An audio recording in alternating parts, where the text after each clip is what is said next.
En Derecho, con Nelson Hurtado. Solo en CTX. En la vida necesitamos respeto, libertad. Hurtado y Hurtado.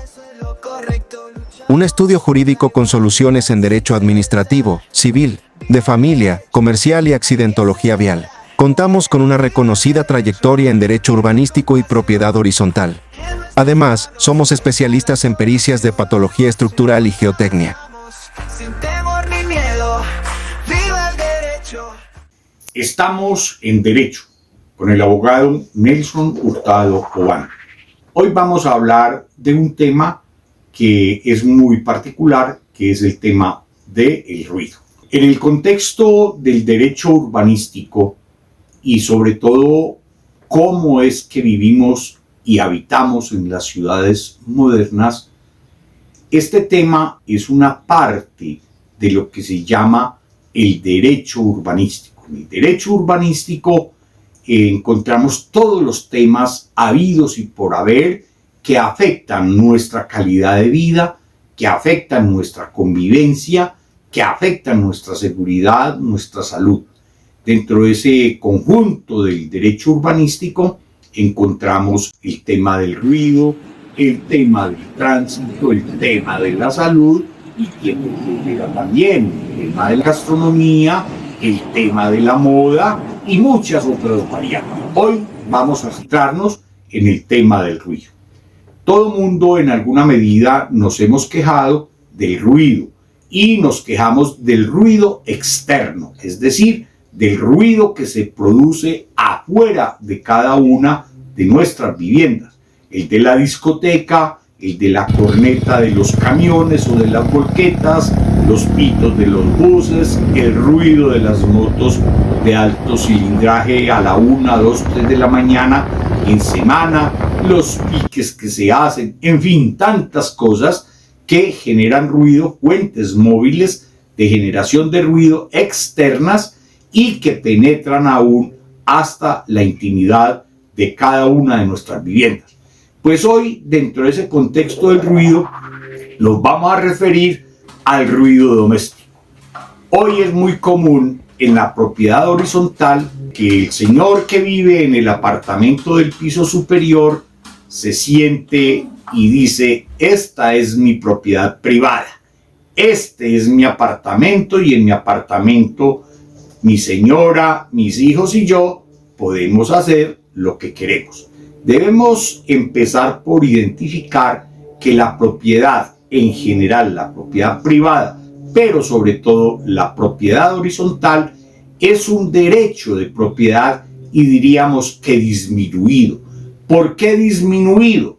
Porque no se tiene la misma libertad en el gozo y en el uso que se tiene respecto, por ejemplo, de una casa en primer piso directamente con acceso a la calle o de una casa en la finca. Son condiciones totalmente diferentes. Propiedad horizontal, lo digo yo o lo hemos sostenido durante toda nuestra vida académica, que las personas se preocupan mucho de los bienes comunes de la unidad en propiedad horizontal. Entre esos bienes comunes cuidamos demasiado del ascensor, cuidamos el aseo de los halls, de las escalas, de los jardines muy lindos, el mantenimiento de la piscina, las máquinas del gimnasio, todo muy lindo y todo lo tenemos hermoso. Pero el principal bien común que hay en la propiedad horizontal es la losa, que sirve de piso a un apartamento en el superior, de nivel superior, y que sirve de techo al apartamento de abajo. Resulta que en esa losa que divide y lo separa los dos apartamentos, esa losa es el bien común que más valor tiene. ¿Por qué es que tiene más valor? Porque es el que media, es el que regula la interrelación interdependiente e intersubjetiva entre la familia del piso superior y la familia del piso de abajo. Allí en esa losa suelen generarse ruidos. Y ruidos domésticos hay en todos los apartamentos, desde el primer piso hasta el apartamento del piso 20. Ruidos domésticos tales como la olla a presión que levanta ya su válvula hace ruido porque le está indicando que ya está lista la cocción de los alimentos, o la cuchara que se cae, o el plato que se cae y se rompe. Son ruidos domésticos y son tolerables porque hemos alcanzado en la estructura psicofísica, hemos alcanzado asimilarlos y sentir que no nos hacen tanto daño. Pero hay unos ruidos que, a pesar de que se generen en cada apartamento, no tienen esa condición de ruido doméstico. Por ejemplo, los niños en el día o altas horas de la noche montando en patines, rodando en un triciclo, jugando balón, tirando bolas, brincando como suele suceder, ese no es un ruido que debe existir en la propiedad horizontal por la sencilla razón. Miremos el siguiente ejemplo. Unas personas jóvenes llegaron de una cirugía a su apartamento, por decir, a la 1 de la tarde. Y en el piso de arriba empezaron a hacer ruido con bolitas, brincos, triciclos, patines. Se llama la atención y se les dice que hay 2 personas que han llegado en recuperación de cirugías muy delicadas, y la respuesta que da el señor de arriba es: ¿qué va a hacer? Yo estoy en mi propiedad privada. Qué pena, pero no es así. Dentro de las consecuencias de ese ruido que no es doméstico, que es dañino, no hemos considerado los daños que causa el ruido. Ese ruido entre apartamento y apartamento, y sobre todo en las horas de la noche, altera lo que se llaman los ritmos circadianos. Los ritmos circadianos son los que regulan el sueño, y el sueño de los seres humanos, como de muchos animales, lo veremos, está hecho para que el ser humano y los otros animales recuperen sus fuerzas, se pongan en paz todas sus células y puedan esperar un nuevo amanecer descansados, relajados, libres. El ruido causa daños en la psique, en toda la neurología y salud en el cuerpo. El ruido genera enfermedades tales como el estrés, lo que llamamos mal genio o irascibilidad, genera infartos y puede desencadenar diabetes por ansiedad, por muchas cosas. Entonces no estamos conviviendo en la propiedad horizontal como realmente se debe convivir, es decir, el reconocimiento del otro. Y ese reconocimiento del otro debe partir del que está en este piso respecto del vecino o la familia que está en su piso inferior, y del piso superior hacia el piso mío. Es muy sencillo. Para eso, todas las urbanizaciones por lo general tienen una zona de juegos infantiles y tienen zonas donde los niños pueden correr, gritar, montar en sus triciclos, tirar balones, hacer gritería, que además no es un ruido molesto en el día, dentro de la normalidad, pero ese sí es molesto en el piso superior respecto de un piso inferior.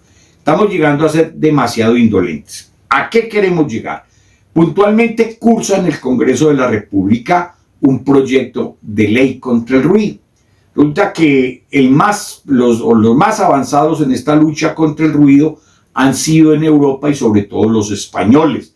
Y empezaron con el ruido que ellos llaman allá contra las terrazas, es decir, el ruido que se hace en el espacio público y en los establecimientos abiertos al público allá, bares, cantinas, qué sé yo, sitios de recreación.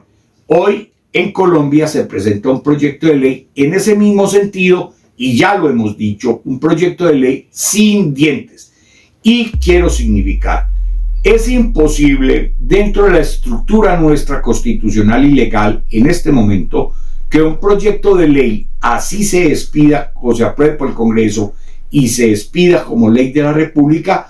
Va a ser muy difícil poder decirle al señor del piso superior que no taconee, que no patonee, que usen chanclas para levantarse en las altas horas de la noche o al amanecer para que no perjudiquen el sueño de los de abajo, va a ser muy difícil obligarlo a eso.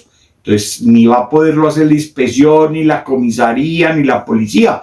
Este proyecto de ley no trae hasta allá esas facultades que además serían discutibles. Pero lo que sí podemos estar seguros, porque lo intentamos, es cuando haya tanta perturbación de vecinos que llamamos malos vecinos o ruidosos, de esos vecinos que no les importan los de abajo. Entonces es muy sencillo. Vamos pidiéndole a nuestro médico, al psicólogo o al psiquiatra de vez en cuando cómo ha visto la perturbación y los daños que nos está causando ese ruido, que nos interrumpe el sueño, que no nos deja dormir sábados, domingos o lunes festivos hasta altas horas. En fin, todas estas perturbaciones. Y un camino que hay, lo planteo como abogado, es tener que demandar al vecino de arriba ante los jueces civiles en una acción que se llama de responsabilidad civil extracontractual, en principio general, como daño a la salud, como daño a la intimidad, como daño a la paz y al sosiego doméstico, porque el apartamento y sobre todo las horas nocturnas o en el día son para estudiar, para leer, para hacer las actividades normales y en la noche para descansar. Luego, si hay una perturbación a ese descanso, se generan por el ruido, y no es que necesite pasar de 60 o de 80 decibeles. Yo sí quisiera proponer entonces a los proponentes de este proyecto de ley que cursa en el Congreso, de que si han de tomar un proyecto de ley, convertirlo en ley, que sea efectivamente para que sirva a controlar y a formar, no tanto por vía de coacción, no tanto por vía de sanción, sino que tenga la implementación para que aprendamos a convivir en propiedad horizontal, donde los hogares deben ser, o los apartamentos deben ser, espacios de paz, de sosiego doméstico, de tranquilidad, y sobre todo que el sueño tenga la calidad que debe tener conforme a la naturaleza de nosotros los seres humanos. Para concluir, puedo decir que esa losa a la que me refería al principio, que separa el apartamento del piso de encima del piso de abajo, es la losa, y oiga lo que voy a decir, es la que representa qué valores hay en la familia de arriba y qué valores hay en la familia de abajo. CTX, la contundencia de los hechos.